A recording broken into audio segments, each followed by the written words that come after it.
A guy named Link says that business brokers sometimes are a barrier to rapport building between buyers and sellers of businesses. What do I think?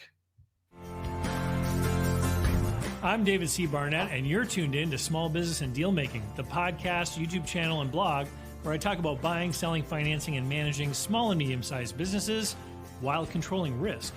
So if you're looking to take control of your future through buying a business one day, or if you already own a business and you're looking to grow or exit, you've come to the right place. I talk about interesting things, I talk to interesting people, and I answer your questions every week right here. So be sure to hit like and be sure to hit subscribe, and let's get to it. So a few weeks ago, Ted Leverette, who's been a past guest on this YouTube channel, I'll put a link to the interview I did with Ted, closing in on a year ago now, actually. He invited me to come and be part of a webinar that he did on the gaps between buyers and sellers. And if you want to see the clip that I did, if you head over to davidcbarnett.com, there is if you look up March 18th, 2022, it's got the Lego people in the image there. You can watch it. I did a clip on what I call the neediness empathy gap between buyers and sellers. And one of the comments that popped up in during the webinar was from a guy named Link, and I'll read what he wrote because I thought it was really interesting. So I highlighted it and I copied it and I pasted it into my question sheet. And he says that rapport can be much harder to build with an intermediary in the middle. And then he goes on to say sourcing for sale by owner opportunities can allow for more direct contact to build those relationships. So what is he getting at? Well, when you're going to have a business transaction, you're going to buy or sell a business, it's not the same as buying or selling a house or a car.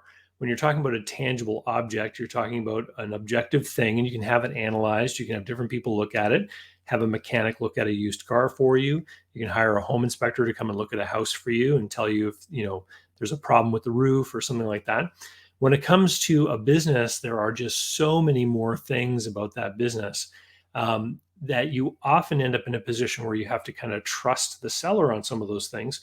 And we use deal structure in order to offset the potential risk of that trust through things like seller notes that are subject to offsets and stuff like this.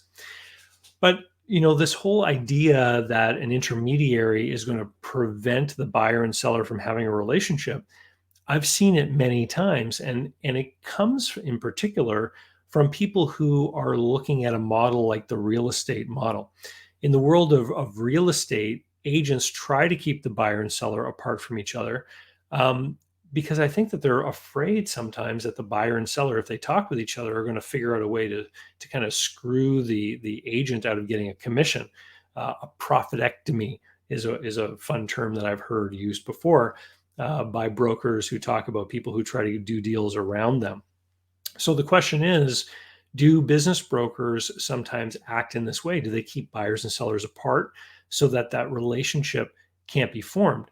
And the reason why I wanted to make this into a video is because sometimes when you're a buyer and you go looking for businesses for sale and you run into broker listings, a lot of the times buyers don't necessarily realize that there's a huge spectrum of awareness, understanding, professionalism, and capability amongst people that you will run into that call themselves business brokers.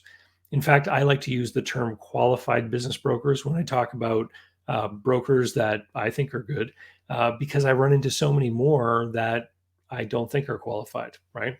So back when I was learning how to be a business broker, I remember in some of my training classes, some of them were given by, I even learned from people like Ed Pendarvis, who is the founder of Sunbelt Business Brokers. And I remember him telling us that if you want to sell businesses, you have to create relationships between the buyer and the seller.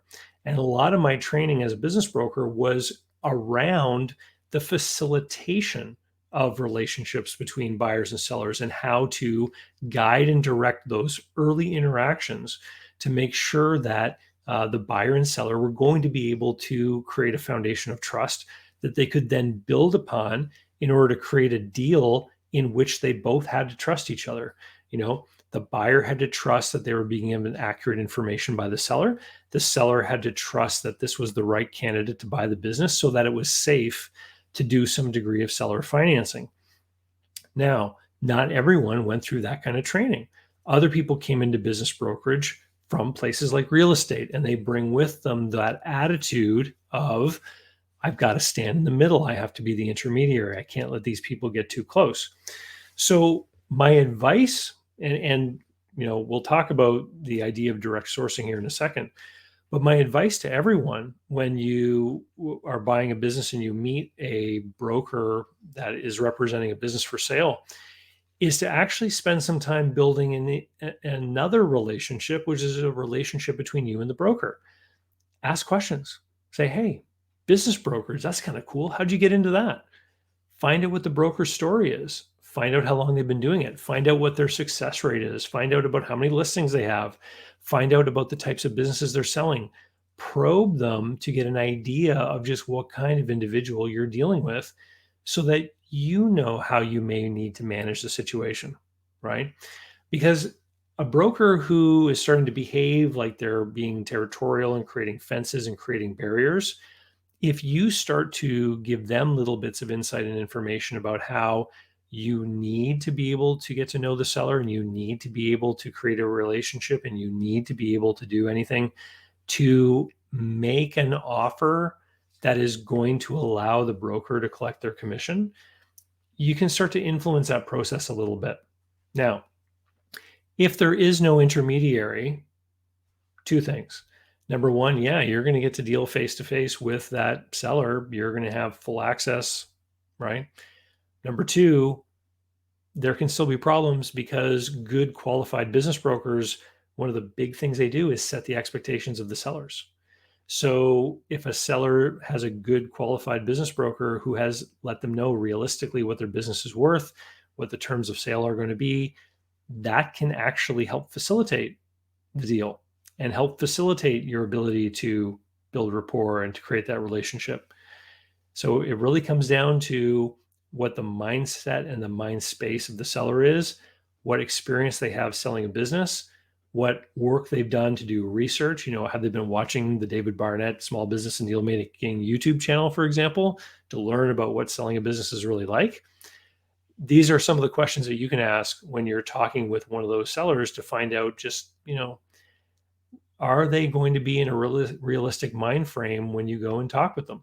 So I want to thank Link for putting that comment, and I thought it made a great video. If you want to learn more about the idea of sourcing businesses that are not listed through business brokers, that's one of the main topics of conversations that happens over in my group coaching program that you can learn more about at businessbuyeradventure.com. In that group, it's a bunch of people that are looking at buying a business, and they work with me, and we all meet together regularly as a group, and we talk about creating suspect lists, sourcing businesses, talking with brokers, talking with business owners, networking, etc. And then as the deals move forward, we talk about every aspect of it.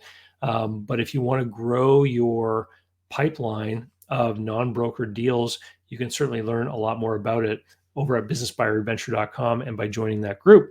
And with that, I'll thank you very much, and we'll see you next week. Cheers. So how can you learn more about buying, selling, financing, and managing small and medium-sized businesses? Easy. Head over to my blog site, davidcbarnett.com, where you can learn more about me and how I work with my clients. You can learn more about my books and the online courses that I've prepared for you. You can find out about how to subscribe to my email list, the YouTube playlists, etc. There's literally hundreds of hours of content there, all for free, and I'd love for you to be my guest. Special thanks go out to Jeff Alpaugh Customs for being my tailor. Men all around the world can look dangerous just like me with the help of Jeff Alpaugh Customs. JeffAlpaugh.com. Use the code DCB10 to save. They handle multiple currencies and ship anywhere you happen to be.